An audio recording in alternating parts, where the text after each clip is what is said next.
na mudi Duncan William no machia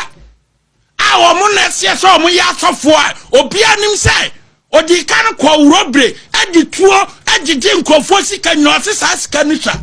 wati asori wodi mu sika nyina o se esha afede odi awura politics mu sa nipa we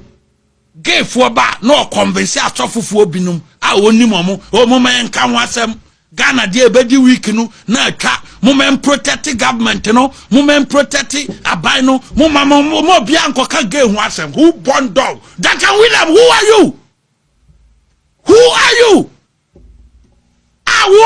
wo ya wo to se Nyankopon nim wo teme ma bronye wo Duncan Williams wo yi na wo kra Nyankopon asakra wo Duncan William wo se nyame asakra na me ntwintu onkum nipa da me amenko urobreda me na Nyankopon sakra me obi ti se Abrony yi a wo kana asem yon sa Abrony no me wo mabusua mu ena owo me sofu kumchi acha mabusua mu ka me de ne baji skaduro straight on no kuna na me ka cho ka me de ne baji skaduro ebisa wonam won mfaso bi enhede ani ne so yasi enani 3 days ni ade ya waso esi me so ena wodi matam na owie no de call Archbishop Nicholas Duncan William so once we say ne maame wo no ena ka owu ya ena ka woni wiase a ka ne maame be kasa na me ba bi a me wo ni be wiase ena numonyama na ekuta no sa na obeye jimi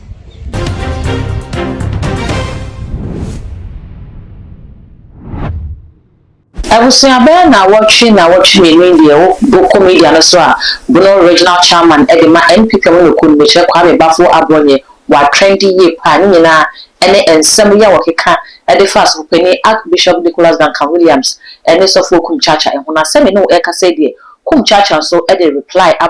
abatumi ja se yemfa ma Abrony na ne reply na odi aba na de busia se koka Abrony ensa Russia Ukraine cra and Fabimusum and I'm the Babasum also me subscribers to the Mammy too much GH. A kai so me about to send a banner upload YouTube when the first person ya won sa ebedi kan akabi ebusun ase ebodi ewra nsem no mu de ene be na watwe mienu yi de comedian so be be bia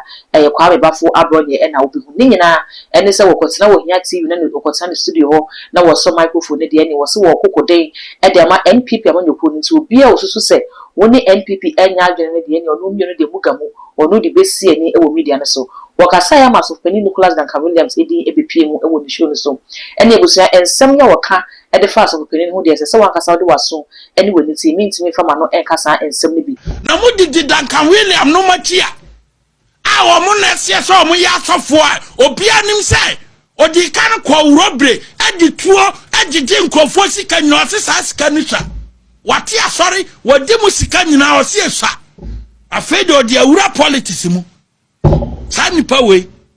gefo ba no convince asofofo binum a onim omo man kan wasem Ghana de ebedi week no na atwa moment protect government no moment protect abai no mo bia nkoka ge hu asem who born dog Duncan William who are you wo ya wo to se Nyankopon nim wo teme ma bronye wo Duncan Williams wo yi na wo kra Nyankopon asakra wo Duncan William wo se nyame asakra na me ntwintu onkum nipa da me amenko urobreda me na Nyankopon sakra me wo Duncan William wo se Nyankopon wo sra wo so wo da wo hu bibi wo Duncan Williams wo so ya sofo ten me ma bronya metia wo yi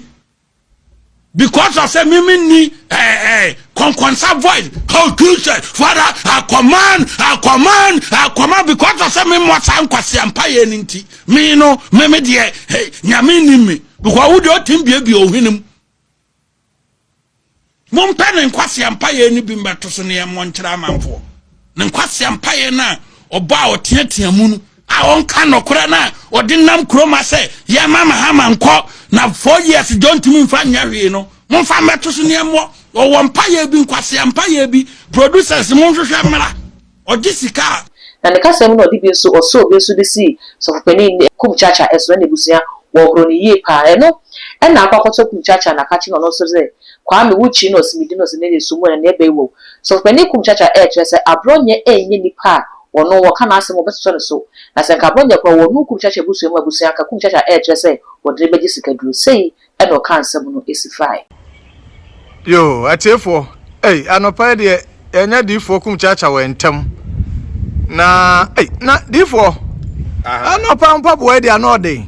na we de fe ade free the question you be say me ade obi mpabo ayela say me ana metoye me ana metoye we say meto UK. That's right. Meto UK. Oh efe dodo na me hwe combination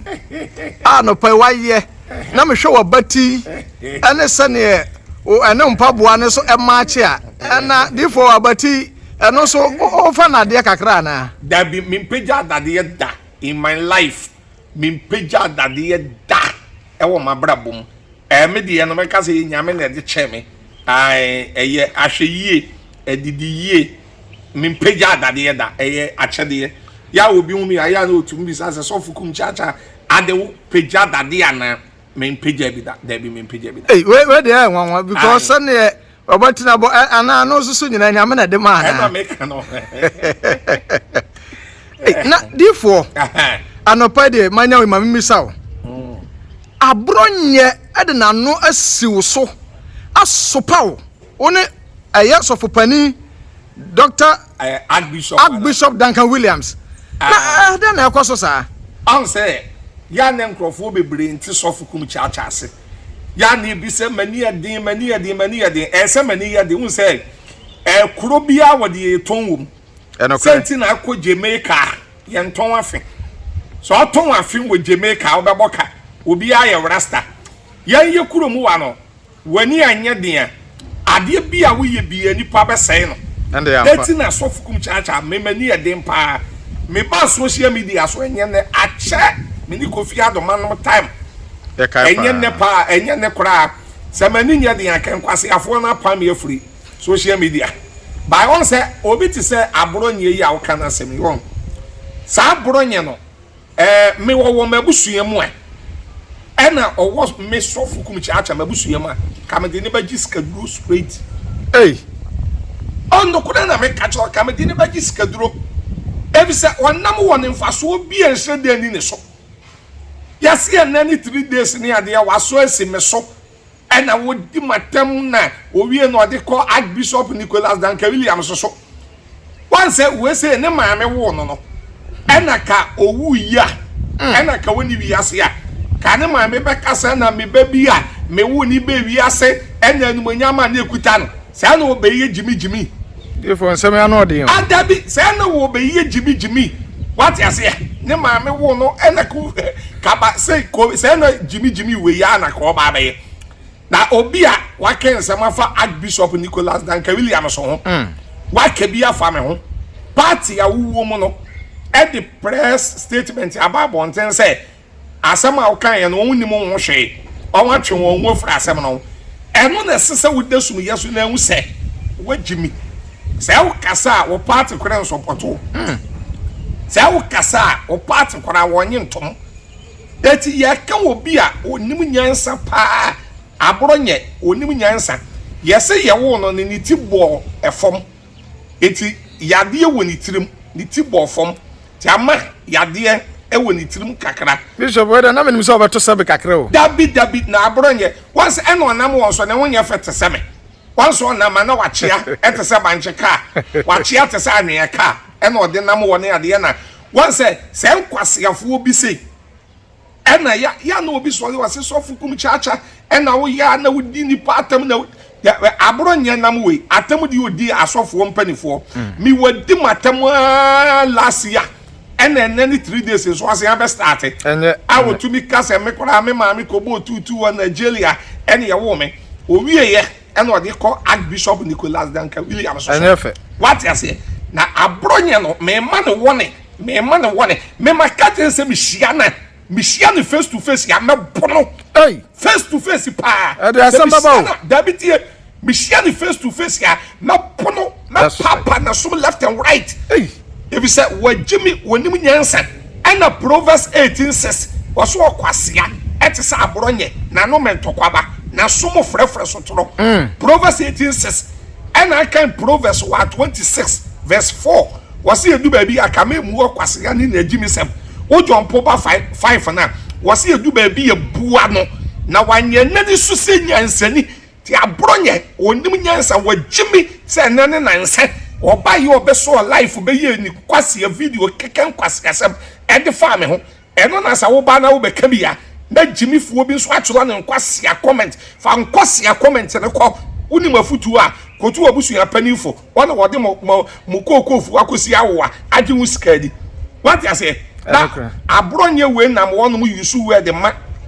me ka kire me se me maame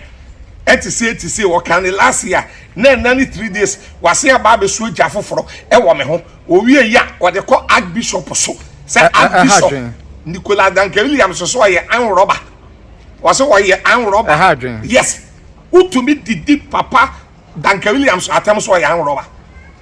once me se wo kan wo na ama NPP ko opposition nyame shira ho me nua me din di osofu kum chacha wo do me ye nyame no wo time ye wu ntam ye nsi o perfect that's it Ejabusia kum chacha response no na ye dey about so we TV mesre so obeja wa dwenkyere e wo comment section ho e dey ma me we no e ye threat na kum chacha wo threat Abrony and na response no dey ma no eno ano ne nyina no ma ye hu e wo comment section ho na fe when me subscribe button so e dey ache me e ye too much e ya kai so the bell never come so never na upload the tune but when the first person ya won sa e be kan akabi all the social media handles okoso a too much o subscribe no like it na wa share na on the so en bi ahwe akra ye kono man makro ma ye nyi prabu okwanso wolala odofo ede ne wo hawe ede ne wo dadwen yare be na ye kwankwa odi chenchecheche a wonya no aduro ende na me kanfo Abrony spiritual research and divine medical laboratory ede ama eye prophet Dr. Abednego ene da no a wise man will hear and will increase knowledge, but the fools despise counsel. Prophet Dr. Abednego ye odifo a weye mremu awrade eyi no ama wiase se sunsum ya rebia aye okwanko Dr. Edikre wo and na me kanfo Prophet Dr. Abednego Invisible Teaching Hospital powered by Castoplanto Technology kai Prophet Dr. Abednego enye pray for me intihwehwe Prophet Dr. Abednego achiri kwan wo insanwama ado achiri Oreku Liberty House adase Fred Dr. Prophet Abednego 020-859-9576 na say 027-8977-215 intro do for kai se wo twiri bibi wo so na semba na bibi kura